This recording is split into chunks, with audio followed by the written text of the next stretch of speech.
Today we're going to be demonstrating an IVU. Sometimes you'll hear this called an IVP, but we do refer to it now as an IVU. The routine views that we're going to be demonstrating are going to be our Scout, our Tomo Scout, and then after the patient has been injected with contrast, we'll do 3 tomograms.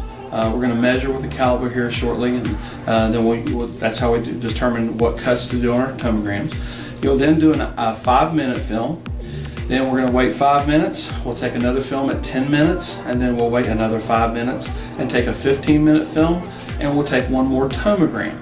And the tomogram will be determined by, of the 3 tomograms we had done previously, which one looked the best is the cut that we will do for our 15-minute tomogram.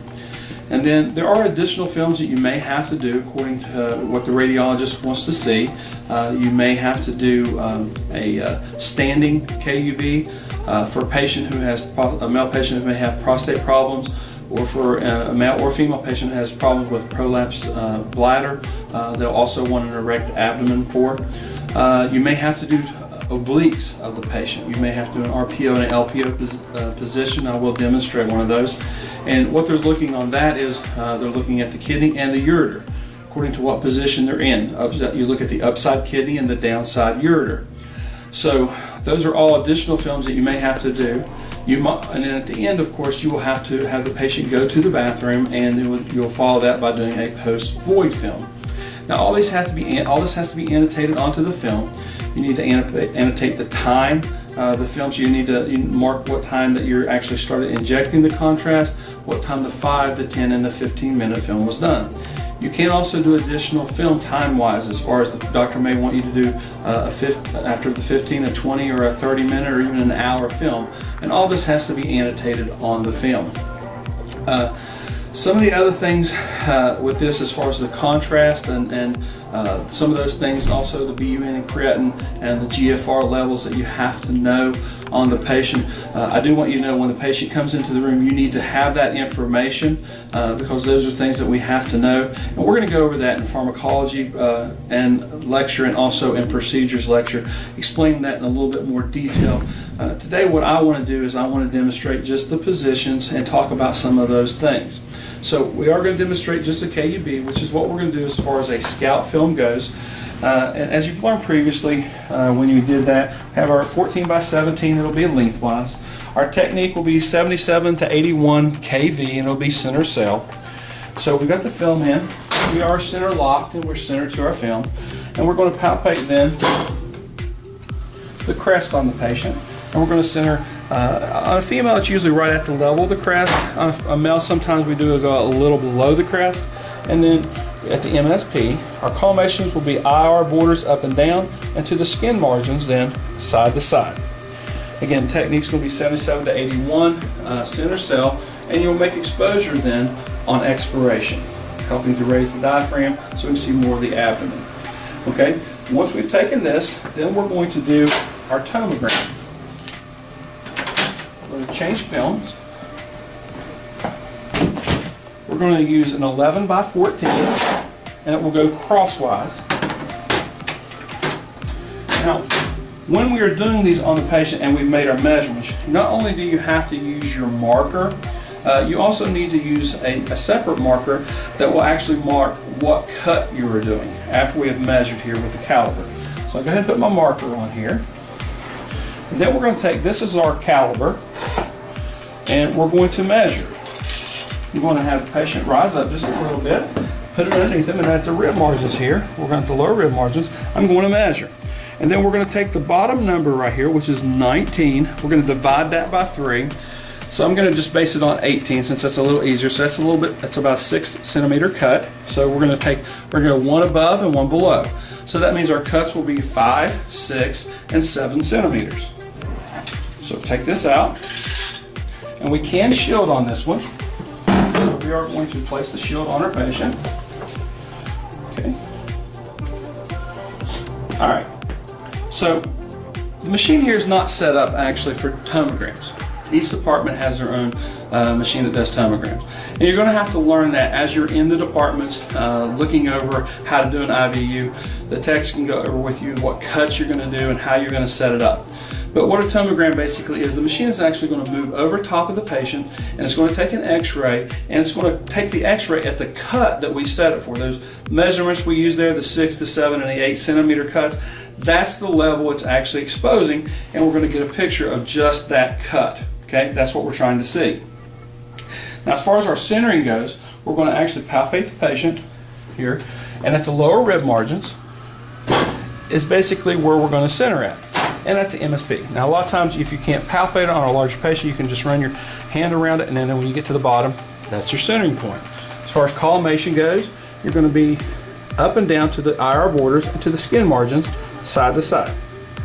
Marker placement, I've already got it on the film here. And again, you are going to put the tomogram cut that you're doing at that time. It raises and lowers as far as what cuts you're going to do. That's what you're going to put here. I usually do the center, so our cuts were going to be 5, 6, and 7 centimeters. For our scalp, I generally use, I would do the 6 centimeter cut because that's my middle cut. Okay. So once we have taken the scalp tomo and the tomo for the tomogram scalp, we're going to take and go to the radiologist. Now we need to know some information. We need to know the history of the patient, where they're hurting, why are we doing this exam. You need to know their BUN and their creatinine, the GFR. This is information we're going to cover in lecture. But you need to know all these things. Be prepared when you see the radiologist. He'll tell you then how much contrast he wants you to inject. Usually it's 100 cc's. Okay, so we then are going to actually inject the patient with the contrast, and then we're going to be ready have our film ready for a 5-minute film. Now generally our tomograms are taken as soon as you inject and finish, your film's already in the bucky, and you inject, we go ahead and start doing our tomograms. The tomograms are wanting to be done on what they call the blushing stages. Okay, so as soon as that contrast hits the kidneys, it sort of brightens up. Okay, so they call it the blushing stage. And then by the time you take your 3 tomograms, it's been 5 minutes, so you can go ahead right then and do your 5-minute film. Now you're going to take and progress through this, and as you get to the 15-minute film, you do want to take and go to the radiologist with all your films you've taken, and he will look at them, and then he will make that determination about what you need to do. Routinely they're going to do the obliques, and sometimes they're going to be doing, they'll probably definitely do a post-void, but they'll also sometimes have you do more cuts because they want to see a little higher or lower on the kidney. That's not uncommon. And also time-wise, if they're not seeing it, it's a progression. They're wanting to see this as it hits the kidneys through the ureter to the bladder. Well, they're wanting to try and see all the ureter. So sometimes just think of pouring water in a water hose. You know, it's not hit the whole hose at one time. So as it's pouring through, you're watching it progress all the way to the bladder. Now, one of the things I do want to go ahead and demonstrate for you is how to do an oblique for our oblique kidneys. Now, as far as film size, we're going to go back to a 14 by 17. Again, it will be lengthwise. I'll have my patient roll up toward her left side. Lay back on that.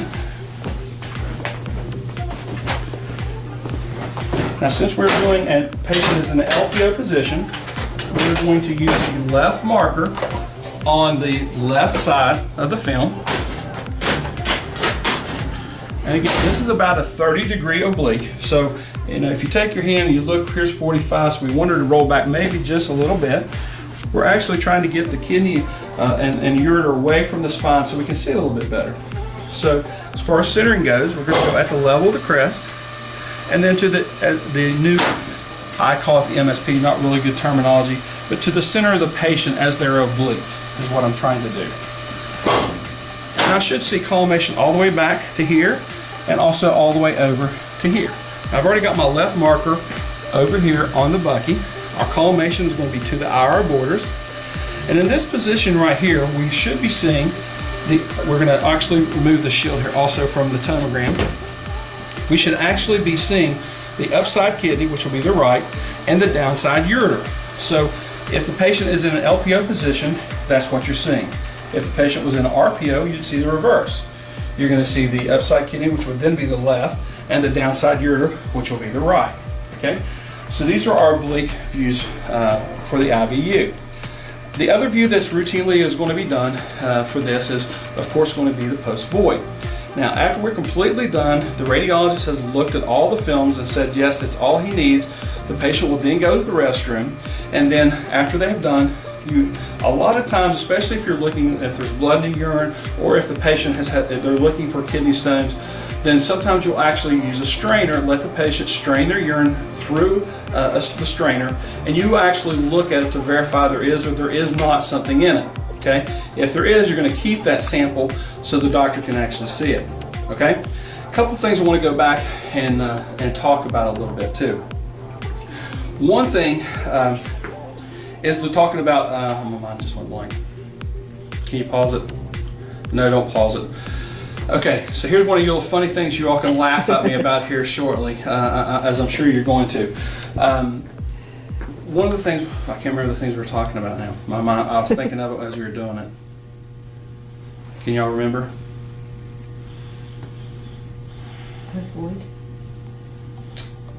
Oh, I know what it was. I apologize. One of the things I want to make sure I stress with you is on a patient who comes in who doesn't have a catheter, perfectly fine to go ahead. If they do need to go to the restroom, they need to do this prior to the patient getting the injection, because once you've injected the contrast, they cannot go to the restroom. The other thing I want to talk about is a patient who comes in, could be an inpatient or could be an outpatient, either one, but they have a catheter. You must clamp off that catheter prior to injecting contrast. Because if you do not, as it hits the bladder, it will actually drain out. Okay, the contrast will. We actually, in part of the test, what we're wanting to look at is actually look at the bladder as it's filling up. So you have to clamp the catheter on any patient who comes in that has a catheter. And these are our IVU films and I guess accessory films that you may have to continue to do on the patients.